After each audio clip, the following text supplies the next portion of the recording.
Today is Monday, November 14th, 2011. My name is Ulla Merz and I'm here to interview Sally Haines, who has played an important role working for the Boulder County Farmers Market during its formative years. This interview is being recorded for the Maria Rogers Oral History Program as part of the collection recording the history of the Boulder County Farmers Market. I have with me Anne-Marie Poise, who is filming the interview. Welcome, Sally. I am so glad to have you here today. I'm happy to be here. So I will begin today by asking you to give us a short biographical sketch, where and when you were born and when you came to Boulder. I was born in Bellefonte, Pennsylvania in 1948. I came to Boulder in 1981 after having graduated from Colorado State University in Fort Collins. And I came to Boulder because it's a wonderful place to live. So yeah, that was my question. I thought, what brought you to Boulder?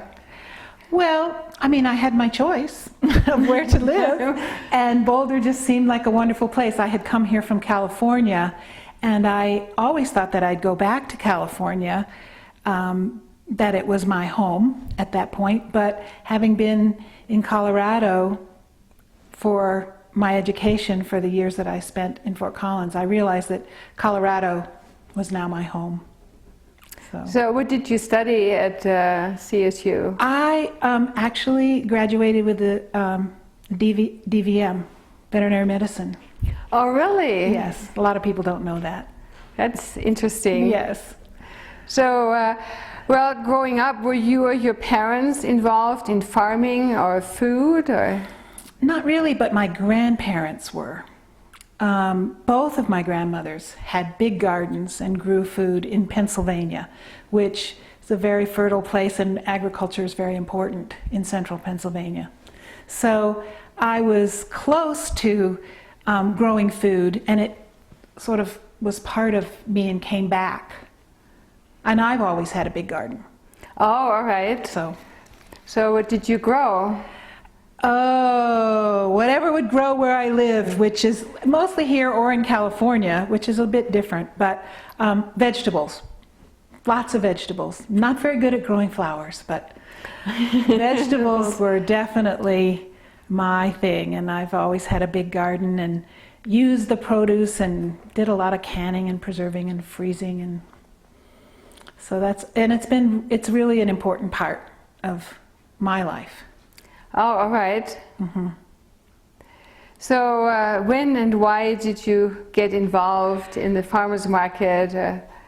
Well, after I retired early from veterinary medicine, I moved on to work in herbal medicine, and I started wildcrafting, gathering my own herbs regionally in Colorado, New Mexico, this area, and California too. And making medicinal products, tinctures, salves, that sort of thing. And I actually started to sell them. We actually lived in New Mexico for a little while near Santa Fe, and I started selling them at the Santa Fe Farmers Market. And then we came up to Boulder, back to Boulder actually. I'd gone there. When was that? That would have been in the early 90s when we came back to Boulder. Oh, okay. And I began selling my tinctures and my salves at the Boulder Farmers Market. And I could sell them there and be a member because I gathered them myself, and that was within the rules of the market. And I didn't use any commercial products. So. Oh, so yeah, you didn't purchase your herbs. No. Mm-hmm. So I was a member of the market. Good. All right. So, well, then. Maybe we want to start, what does it mean to be a member of the Boulder market? Well, what it means is that you're selling something directly to the community that you have grown mostly, or in my case, gathered. Mm-hmm. And there's definitely rules about that in the rules of the Boulder County Farmers Market about who can sell and what they can sell.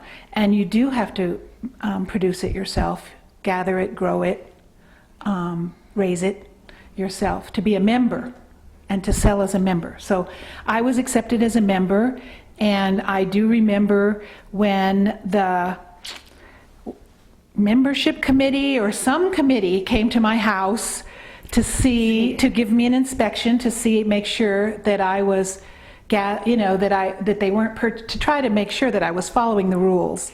And at that point, I just had my tinctures and my dry herbs and everything in a closet. And then after that, we retrofitted an outbuilding for me to do my herbal products, and I did a lot. I did a lot of different herbs, but they were all regional herbs. It's called regional herbalism, when you just use herbs that grow in your area, in your region. Mm-hmm. So do you want to talk a little bit about what kind of tinctures or herbs? Well, medicinal. They really were all medicinal. They weren't cosmetic. They were all medicinal, and they're in the tradition of the Native Americans, because often they use them. But there are plants that I use here from this area that grow all over the world, and they're used all over the world too.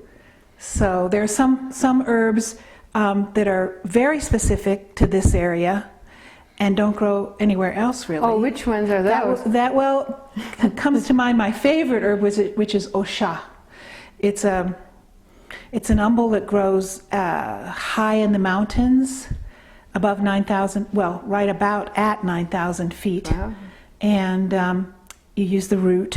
It's a very strong medicine that is considered to be protective from infections and illness, and the Navajos used it as a spiritual herb, protection for life in general, from things in the world and things in the spirit world. So when was it again you joined the market? I joined the market probably in the early 90s. I think it would have been about 1993 maybe. And what was the market like back then when you joined? Like, how many members and the It was season? smaller. Of course. It was smaller. It was on 13th Street, and I think there were 50 or 60 members at that time, and it was much more restricted in terms of there were no animal products at the market. It was a vegetarian market at that point, and there were very few prepared food vendors, or contractors as we called them. So it was much more, it was smaller, and it was more limited. Okay. So you were basically a member farmer of the market. So then, what I had wanted to talk to you about is your involvement in different positions at the market. So when did you become an employee, so to speak, of the market? Do you remember? Yes, but I might give you a long version of that story. All right. Sure. Because what you alluded to was different positions, and I've held them all. I see. Oh, so you had, right, what position? Right. And it was just an evolutionary process, really, to get to the point where I was the market manager. But when I was just a member early on, there was an effort by Eddie Perkins, who was the president of the board at that time, and I think a very influential person in the development of the market into a working organization. Eddie was a farmer and a member, but he was also in law school, and he was very organized and very cognizant of organizational principles for the market. and he, one of his projects was to overhaul the rules and regulations and the bylaws and all of those things to make them more official and proper, and he established a committee to do that. I think it was the governance committee. I think the governance committee was already there, but he used it to do that, and I volunteered to be on the governance committee. Oh, really? Yeah. And after that year of working on the rules and regulations and the bylaws and everything, Eddie nominated me to be on the board, which I thought was just a tremendous honor, you know, really. I was very honored that he would do that. And so I was elected to the board, and I'd never been on any board of directors or organizational oversight in any way. So it was a stretch for me and a very big learning experience. And Eddie, as part of what he was doing, he really did a lot of board education too about how we should conduct ourselves as board members, and what our responsibilities were. And I grew a lot with that. I really enjoyed it. And so by the second year I was on the board, I was the vice president. And oh, wow. You moved right up the ladder. Well, you know, all you have to do is be willing, because there's a lot of work to do. And you just need to be willing to do the work. And that's, I was willing because I really believed in the market. And at that point, Mark Parsons, I believe, was the president. It was either Mark or John Ellis, one or the other, of course. And I believe it was Mark Parsons. And he taught me a lot about institutional procedures, I believe you might call it, in terms of what's the proper thing to do for an organization. And then I became the president of the board. So, if I can ask you a question, what do you mean with institutional procedures? Can you give an example there? Something?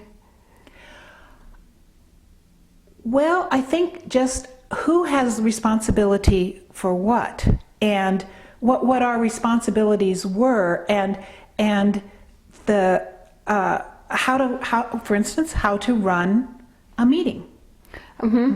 How to run a meeting, and how to comport oneself as a board member of the board of directors.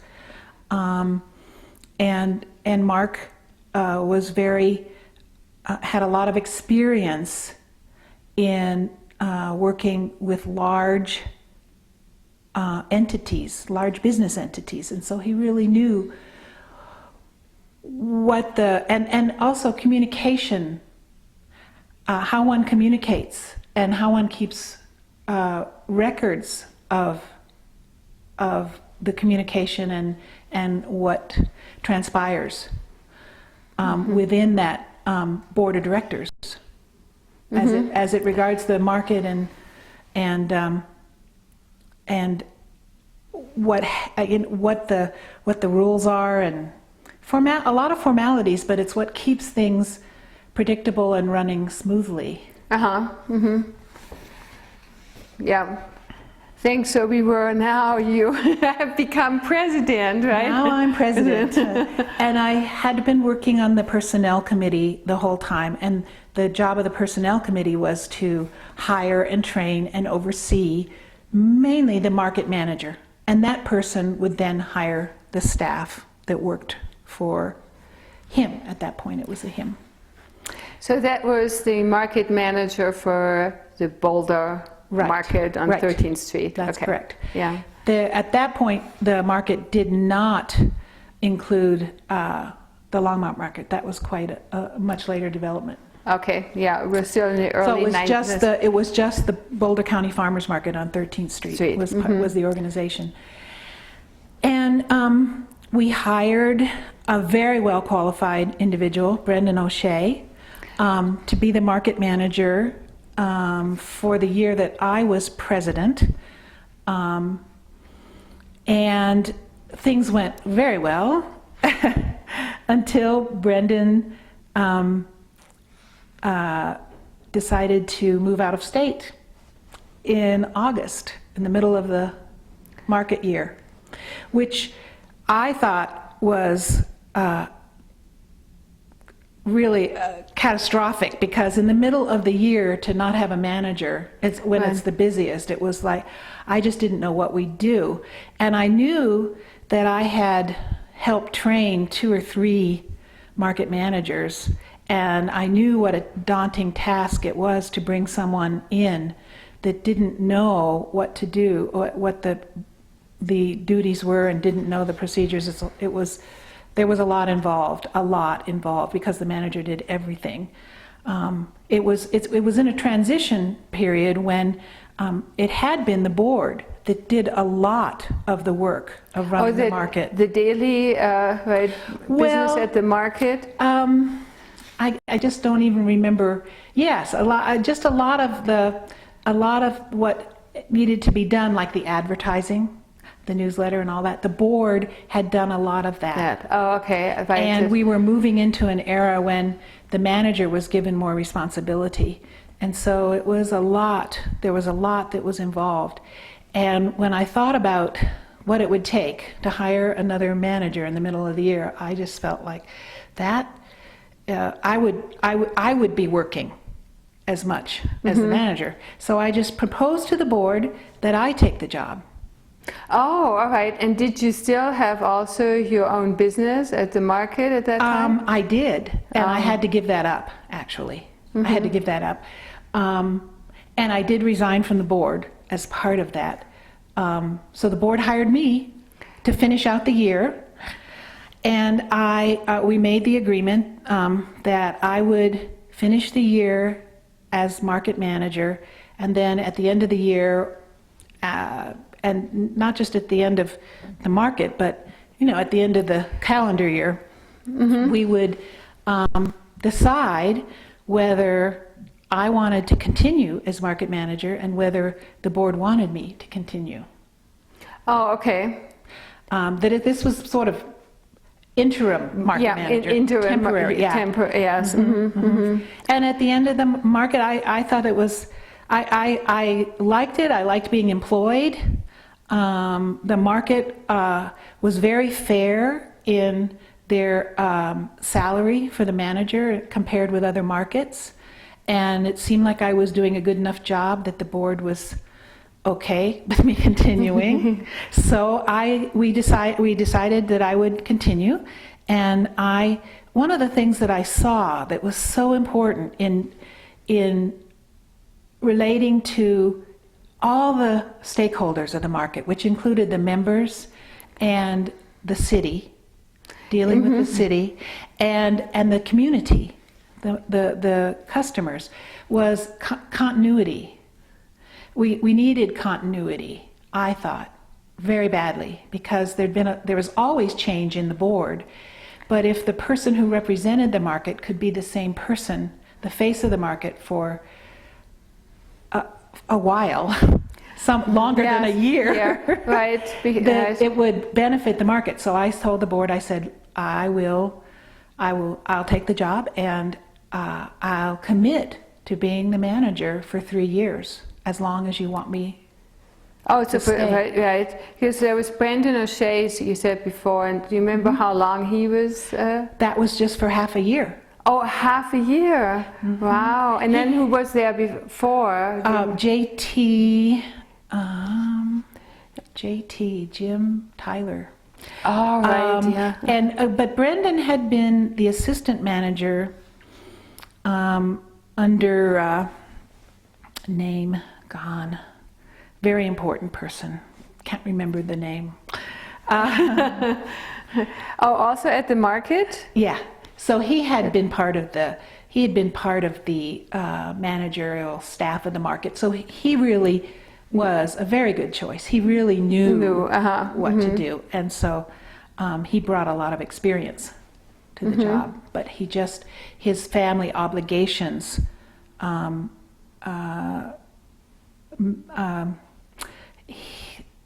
well, his wife decided to move where her family is. Yeah. So he decided to move out of state.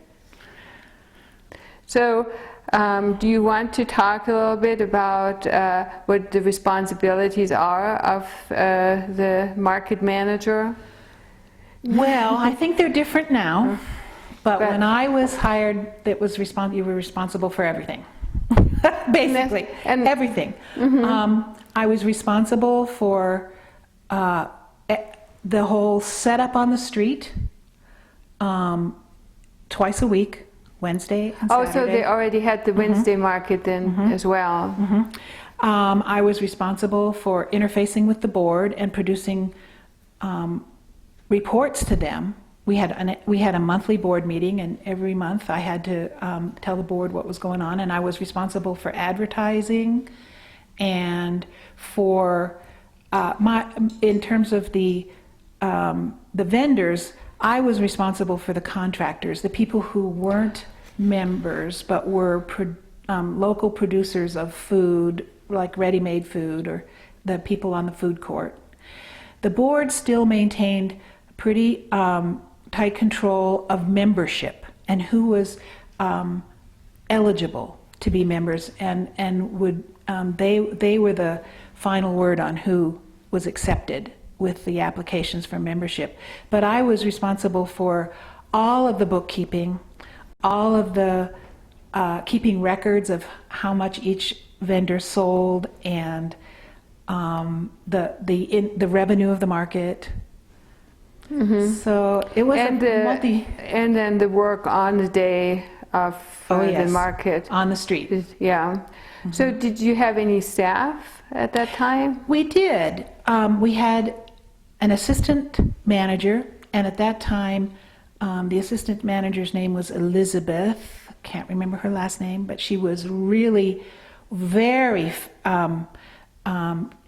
skilled with the computer and Excel spreadsheets, which was how we kept track of the revenue in the market, and so Elizabeth was in charge of that. And then we did have some part-time employees on the street that came just for market hours, and there were one or two.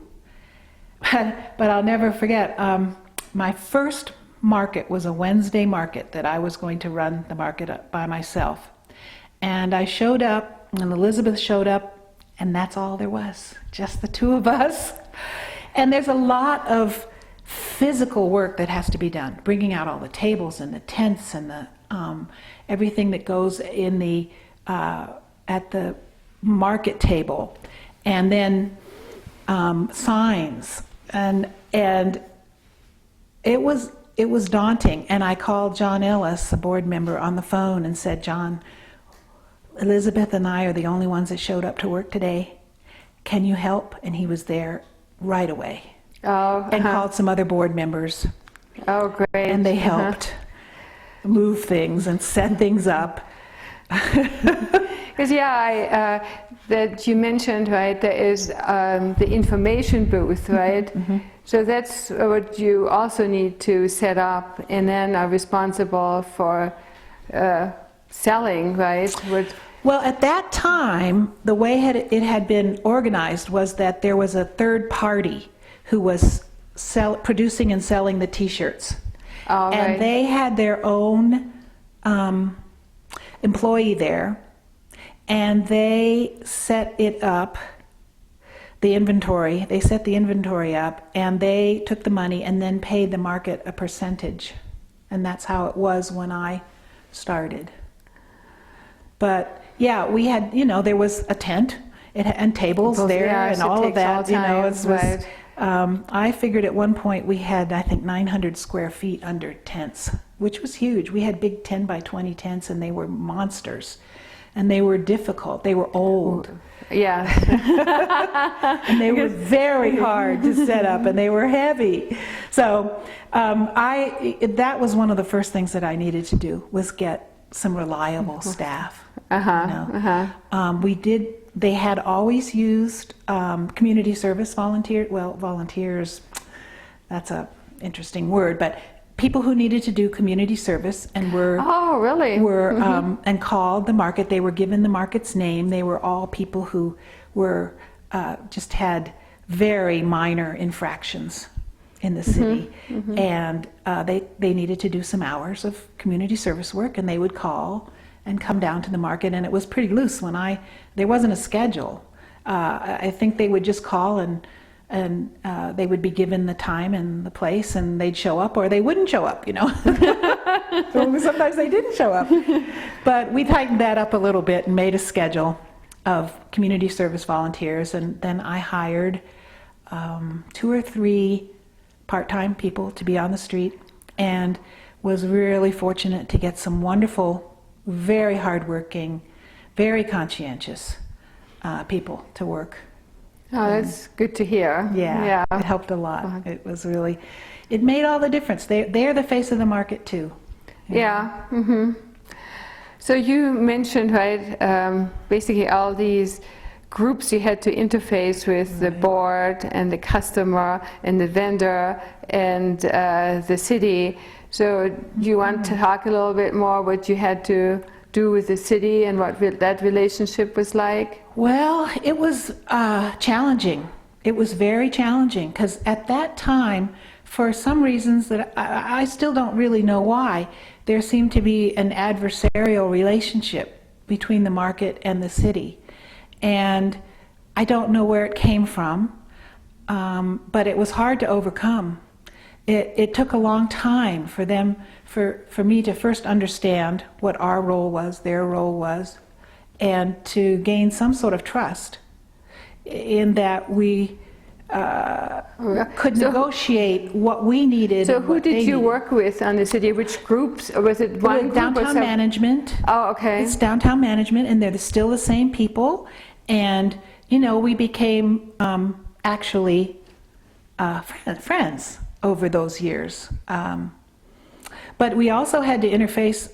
This was during the time when there was a initiative on the part of the state Board of Health, the state health department, to tighten regulations for farmers markets about their food handling, and especially the prepared food.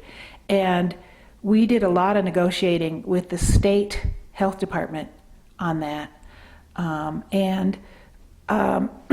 I did that as a member, as the president of the board, and then as market manager.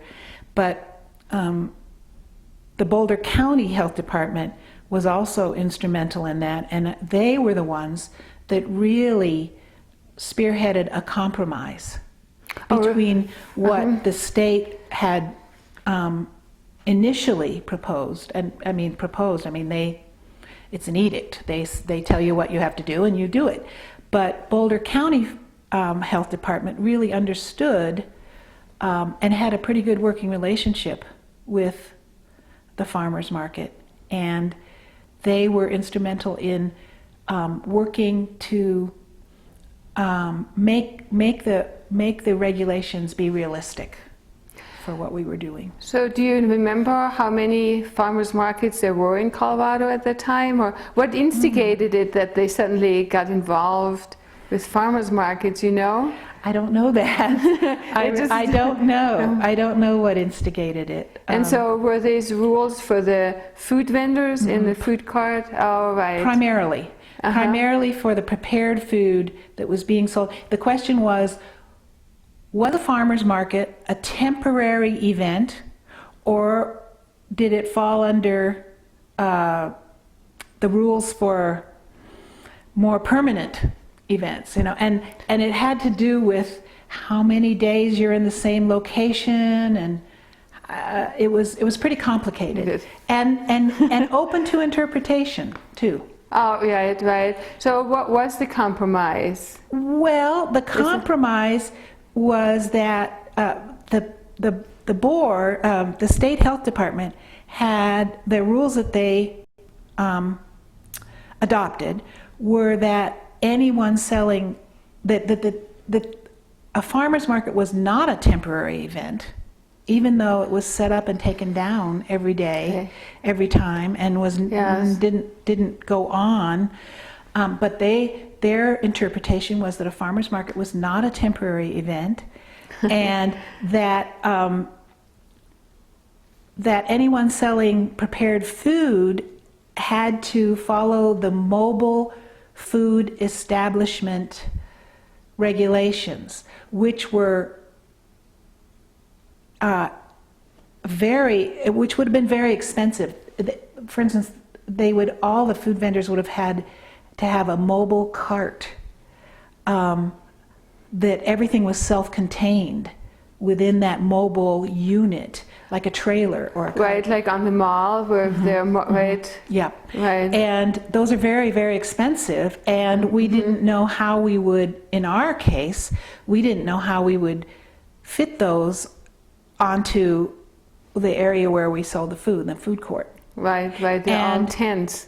Yeah, and so the Boulder County Health Department recognized our dilemma and situation, and they proposed other rules about that we wouldn't have to have people have a mobile cart, but there were other rules that they would have to follow. Okay. And that had to do with hand washing facilities and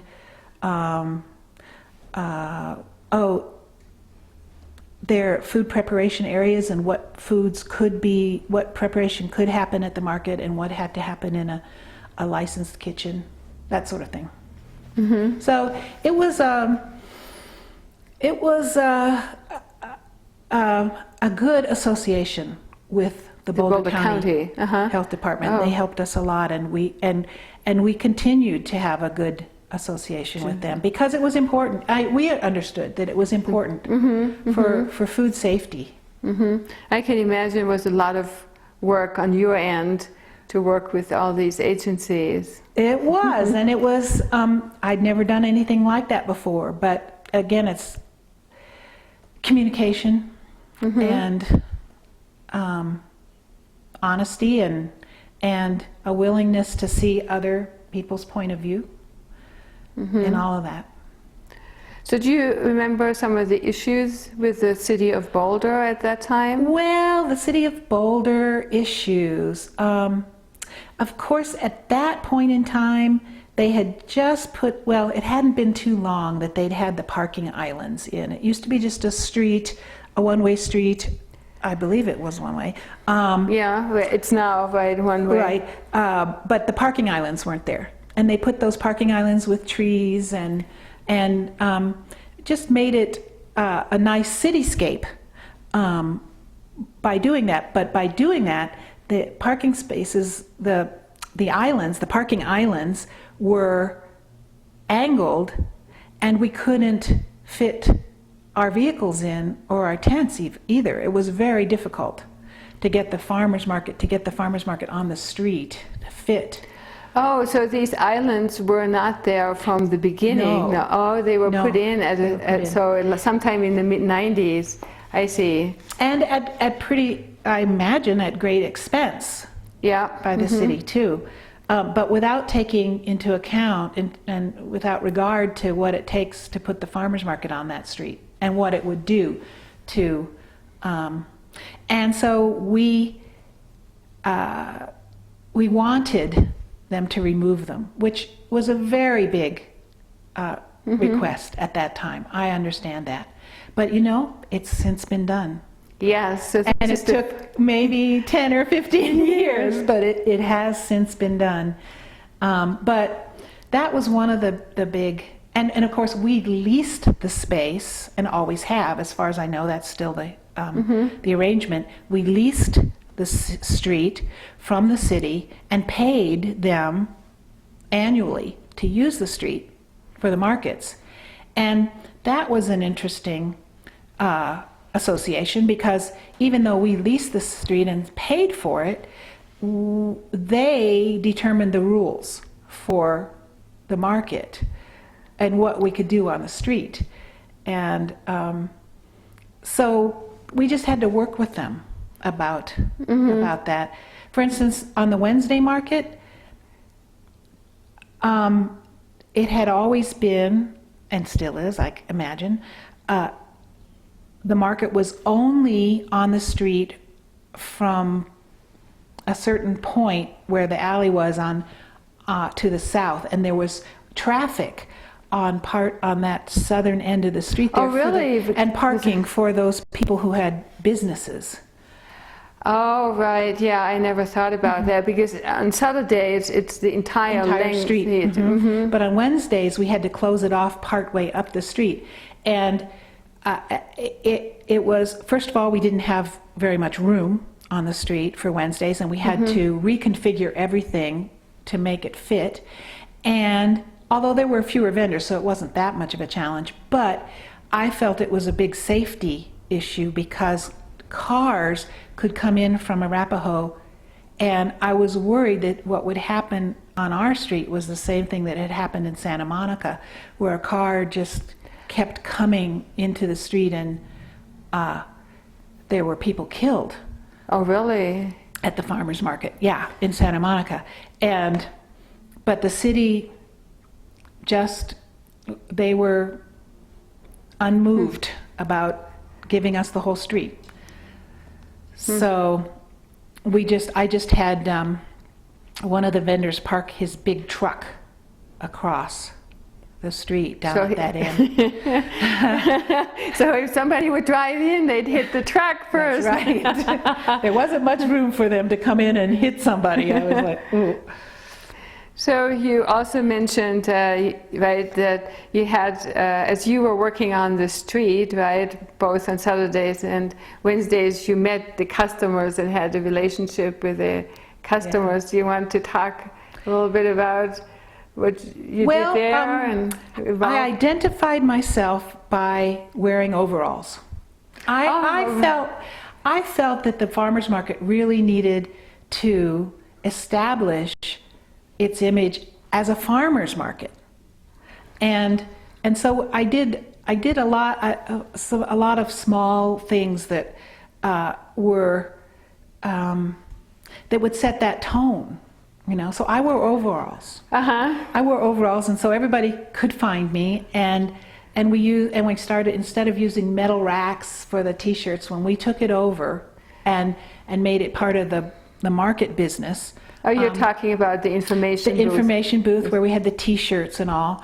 I used bushel baskets instead of the metal racks, and I got some straw bales to put in the kids' tent, so for the kids to sit on, the parents to sit on, and that sort of thing. Just trying to make it feel more like a farmer's market, and to have that idea of a farm, you know. And I just felt that there were also a lot of issues. There was a certain amount of acrimony involved. There were farmers that didn't get along with other farmers, you know, and then there were board members that didn't get along with other board members, and the market didn't necessarily get along with the city, and there was just, I felt that needed to change. And so my biggest effort was to try to give the market positive energy and make people feel welcome. You know, sometimes the farmers were grumpy, you know, with the customers, and that happens. You know, you work hard and you have long hours, and you know, it's difficult to deal with the public, you know, and some people are better at it than others. Yeah, right. But just to set the tone of positive energy and welcoming for everyone, for everybody, the vendors, customers, everybody. So do some examples come to your mind for welcoming and what you did? Well, for instance, I felt like the farmers market really needed to be a family event. That the children and families should feel comfortable there and safe there as well. And so we worked closely with the police department, and they had their foot patrols come in and make sure that there weren't people who were threatening the customers, or that people felt safe. And we didn't have room for a kids tent on the Saturday market. There just wasn't room on the street. Oh, and so, So we did that on the Wednesday market. Oh, where was the kids' tent? It was right across from the market tent where we could keep an eye on it. Oh, That was the whole point, was that we always had staff at the market booth under the tent in front of the museum. There was always someone there, and that we could always keep an eye on the kids' tent. And so what was done in the kids' tent? Oh, crafts and singing and plays and storytelling. Oh, really? Yeah. That sounds like fun. Yeah, and people could bring, and people brought their children, and people, especially the Wednesday market then became very much a family-oriented event, and that's really what I wanted to do. And that, if we talk about what you feel your biggest accomplishment is, I think that moving the market from the Wednesday market from a midday market, 10 to 2, to an evening market, 4 to 8, was the best accomplishment, because the Wednesday market midday wasn't going to survive as it was. It just wasn't working. The sales were going down every year. Oh, really? And the vendors were starting to not come because they couldn't make enough money to make it worth their while. Right. So, so the evening market just opened up all kinds of things for us to do.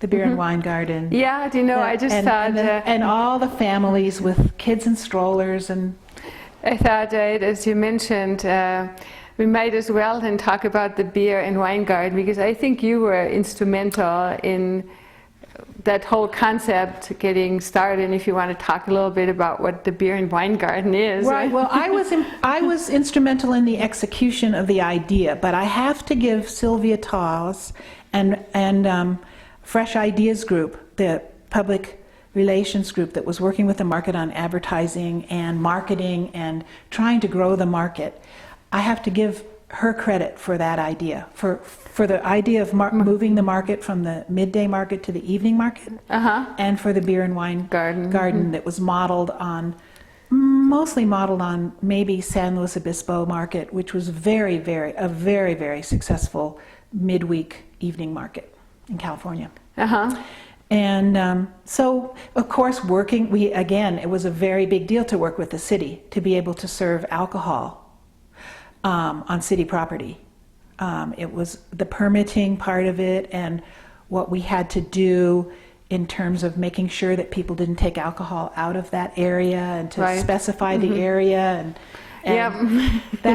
but it was a huge success. People loved it, and of course with the music and being able to sit down and have dinner and with your children, and all the kids loved it. They could run around and dance and sing, and parents could have an end of the day kind of relaxation. It was really successful. Has been really successful. Yes. Yeah. So that was, I think, also then in the mid-90s, right? Or maybe 2000. No, it was in 2000, because I wasn't market manager until 2002 to 2005, or 2001 to 2005. So it would have been around 2002. So so then actually you were market manager like for 5 seasons? No, just 3 plus the part of a season. Oh, okay. Okay. Yeah. Seemed like 5. Seemed like they were long seasons. Believe me, everybody knows it's on the street. They know how long that season is. It's a long time. It's 7 months. Yeah, that's right. So it's more months of the year we're in the market rather than getting a break. So if maybe we want to talk a little bit about the growth of the market. Because I think while you were the market manager, a lot of growth happened. It did, and it came at a time when it needed to happen, because the market had always grown, and in the year or two before I took over as market manager, the growth had stalled really, and we were maintaining a pretty flat revenue in terms of the vendors' revenue. When I talk about the revenue, I'm really speaking about what the people on the street are making.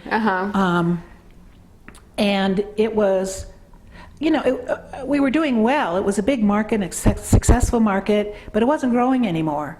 And I think that at one annual meeting that we had, John McKenzie, who was again one of the founders of the market, would always make a presentation on the numbers of previous markets and trends of sales and attendance and that sort of thing.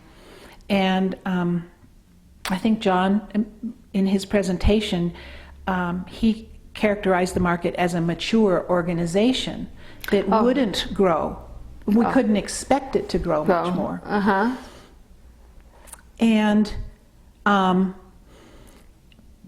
perhaps, and then that wasn't such a bad thing because it was doing very well. But once we just changed a few things and made people feel more welcome and changed the Wednesday market, which the sales had been down 18% the previous year, which is a lot. And we changed that, and that became a real popular time for people to shop at the market, and people did well, and we added more prepared food to the food court, and just a lot of changes that happened. The market began to grow again. So yeah, do you remember some of the changes you mentioned?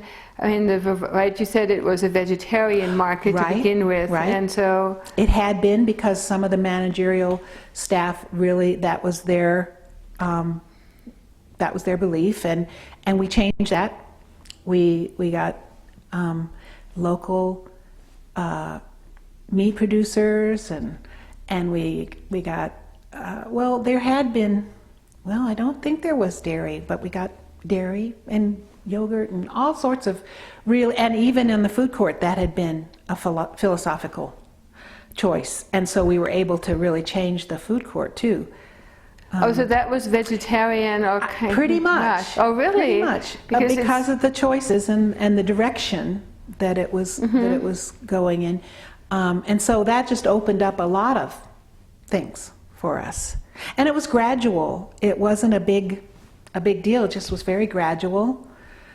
And there wasn't a lot of opposition to that, so we just did it because there were local producers who were producing meat and cheese, and so that became just offering more to people, just offering more. Yeah, and I remember the annual meeting that I went to as a manager, and basically just stood up in front of the group and wrote up what the total revenue had been for the markets, the contractors and the farmers, and it was $2 million. That was a huge milestone.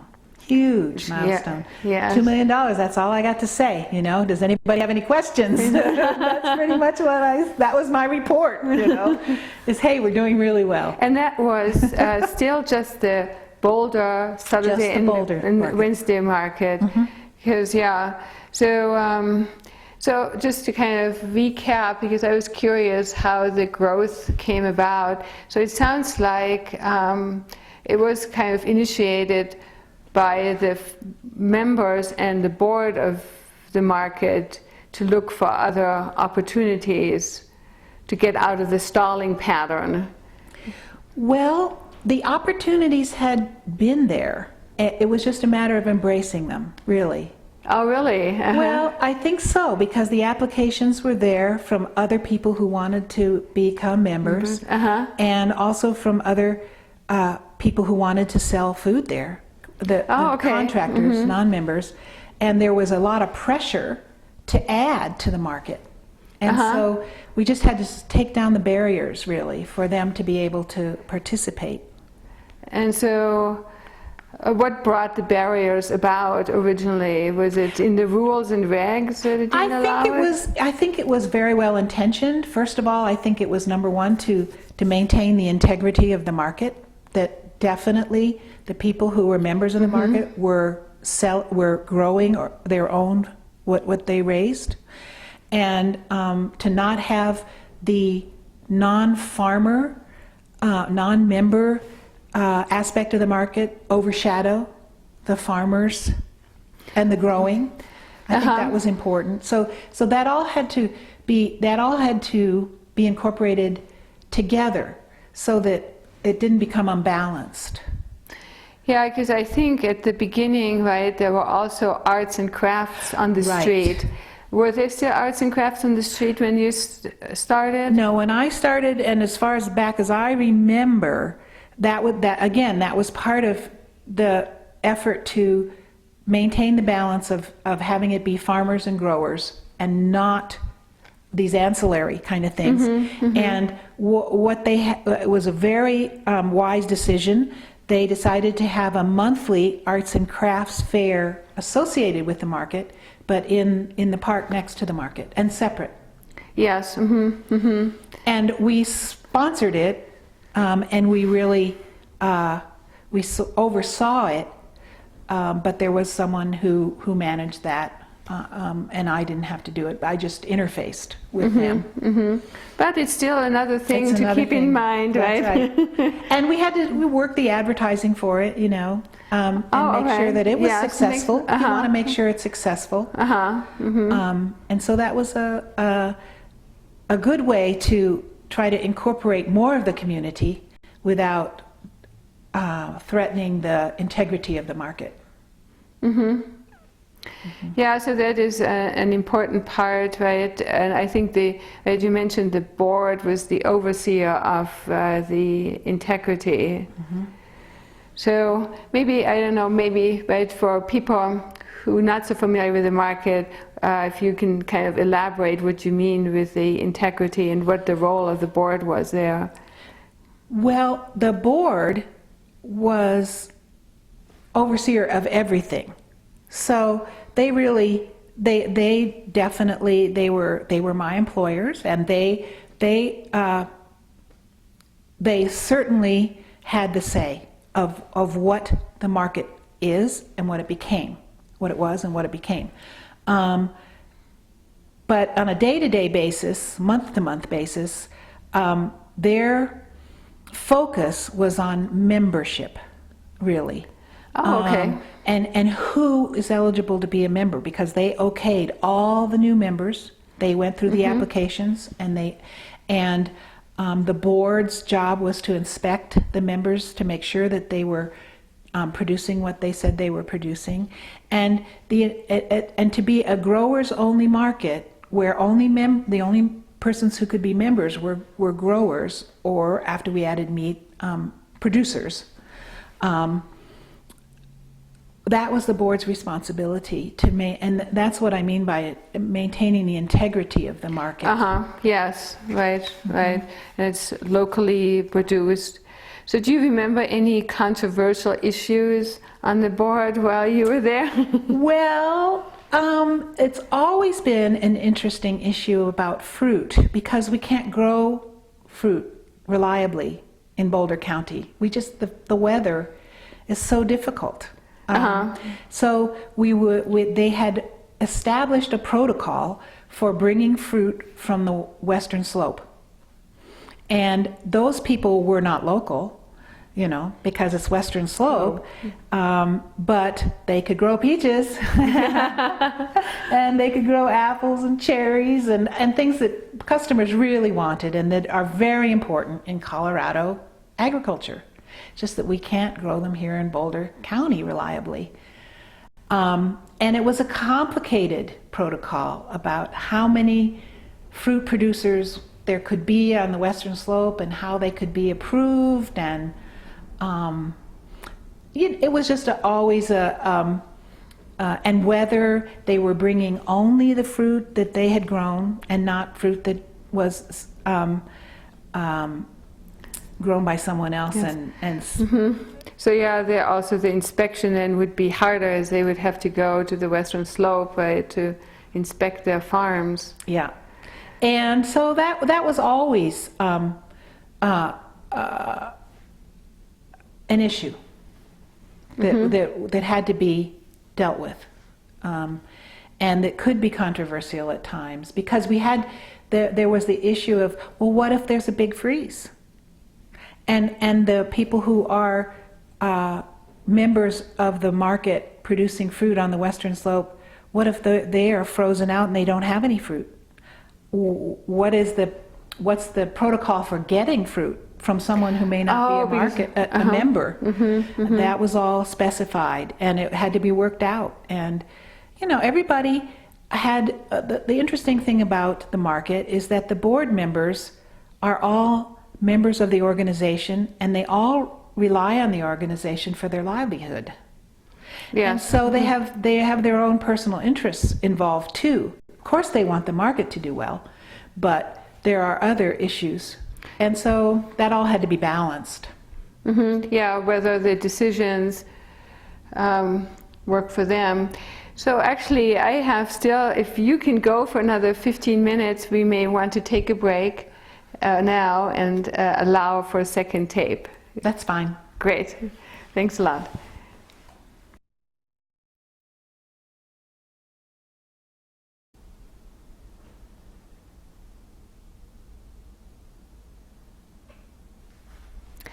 This is part B, a continuation of the interview with Sally Haines, which is being recorded for the Maria Rogers Oral History Program.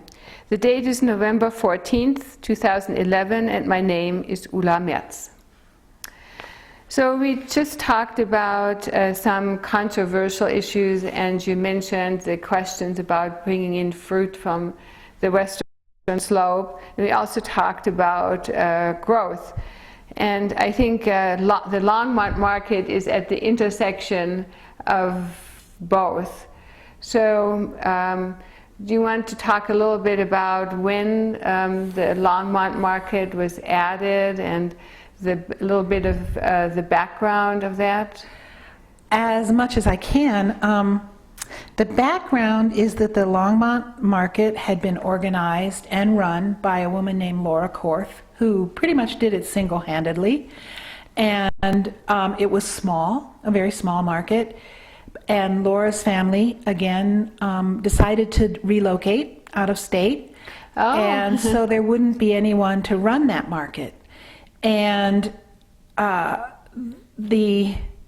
it possibly could have ended at that point if someone didn't take it over. So actually, the Boulder County Farmers Market bought Laura's interest in the Longmont Farmers Market, and the board of directors, and it became the Boulder County Farmers Markets, since they're both in Boulder County, fortunately. And it was a good thing to keep the market running. A lot of the vendors were the same vendors. Oh, already under Laura. Under Laura, there several of them, of the farmers that had big farms, were selling at the Longmont market, even though it was difficult because that was also a Saturday market, and so they had to have more employees, more trucks, to do it. But it was really important to their livelihood to have that market continue. And I think it was very important to the community of Longmont, just as the Boulder market's important to the community of Boulder. And so the board became the oversight body for the Longmont market. And they hired a new manager, part-time. And it was a small market, and so I think for a while the Longmont market was kind of the poor stepchild, didn't really get, but I can't say that they didn't get enough attention, because certainly the Boulder County Farmers Markets put resources into the Longmont market at that time, by hiring a manager, by doing advertising, and of course all the administrative work that needed to be done at the time, which was working with the county.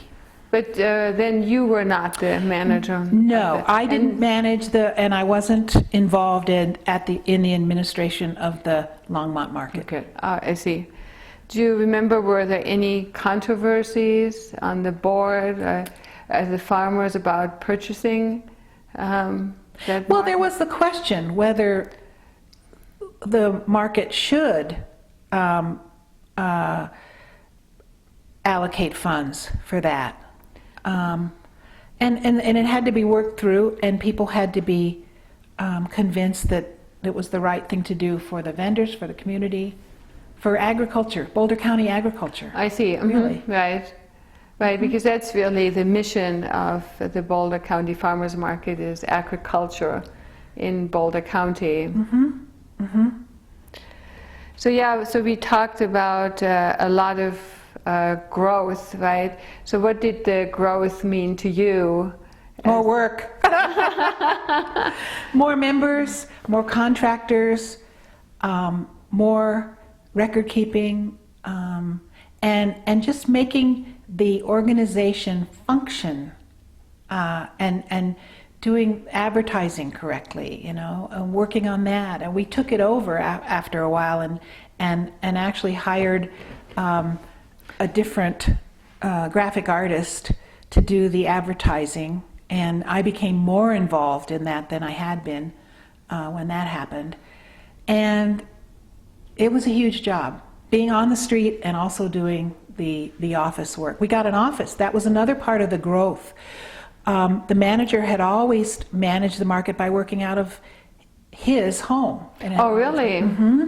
It had always been the manager worked out of their home. And that meant that the assistant manager had to work out of that person's home too. And it was not a very satisfactory arrangement for the managers. It was difficult. Yeah. Right. And I did that for the first year that I was there, and then we were fortunate enough. I looked for an office for the market, and we were fortunate to find a very small one-room office, just a block and a half away from 13th Street. It was on 13th Street actually, 13th and Walnut, and for a reasonable amount of money, because the commercial real estate market was in a down point at that, and we could afford it, and so we were able to establish an office that was specifically for the market, and that was a huge step to be able to do Yeah, that. I can see that, especially working with any downtown organizations. Now you had an office right there. It was close to the city offices. It was close to the market. It was very close to the market site, and it was close to all the ancillary support things we needed, like the post office and copying places, and it was a place where we just rented one small room, but it was part of a suite, and we were able to kind of use the rest of the suite for a meeting area, and that was, for a while, we were fortunate enough to be able to do that. And they still are now. They're still in the same spot, I believe. So then to kind of, as you presided over all, this growth, right?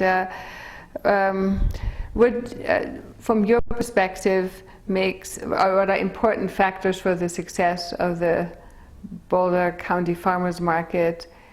Personally, I think it's a very successful institution now of this community. So, in your mind? Well, one of the words that comes to mind is inclusiveness, and that means making people feel comfortable, and that means including having the market be part of the community. I think that was the most important thing that led to more success, was having the community. The community always had fiercely loyal to the market, but to include more people in that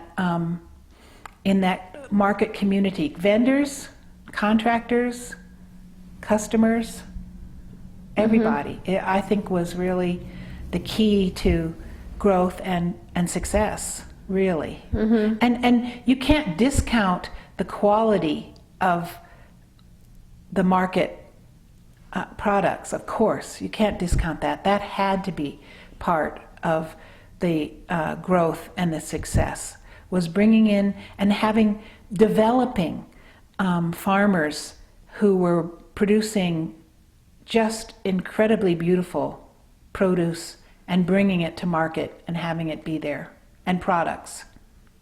And increasing their sophistication Yes. in what they were growing and how they were presenting that to the public, I think, was really important.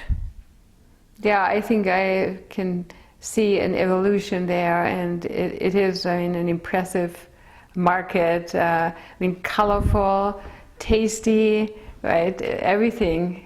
And evolution was the right word, because it was a gradual process. It was a learning process for everyone.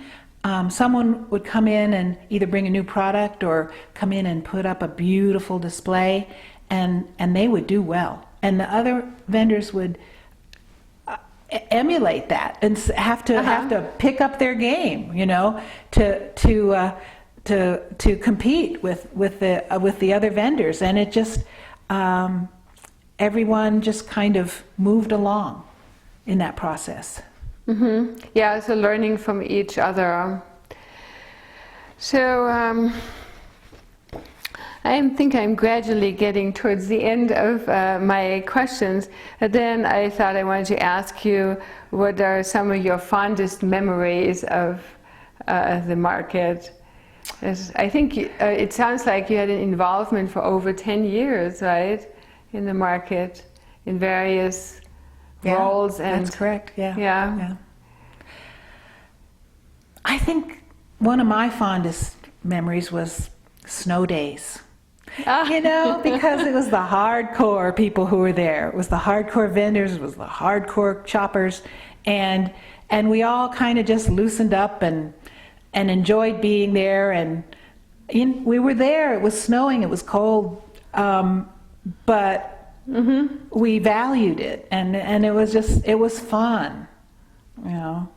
And I think some of my favorite things were just what the kids, you know, the kids that were part of the market community, the children of the vendors who grew up there, and they started as little kids, just being held, and then they learn how to take some money and make some change, you know, and work behind the booth, and they all played together, and then the kids from the community too, you know, that were there and just loved the market. They loved the market. They were instigators for their parents to come to the market. I know lots of people who would tell me that on Saturday morning their kids would wake up and say, well, when are we going to the market, you know? And that was really? That's a whole generation that can value food and local food and community. Yeah.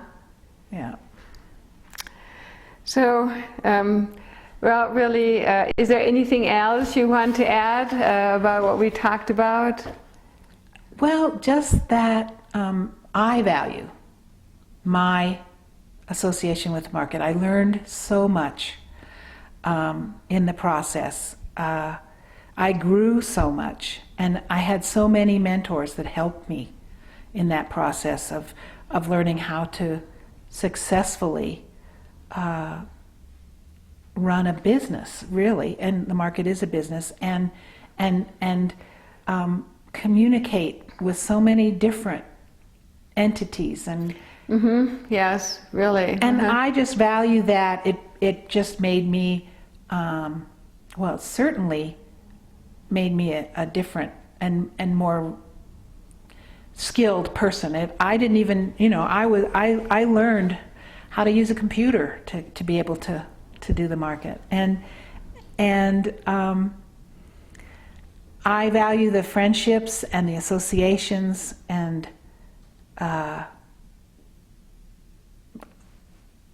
I considered it my community service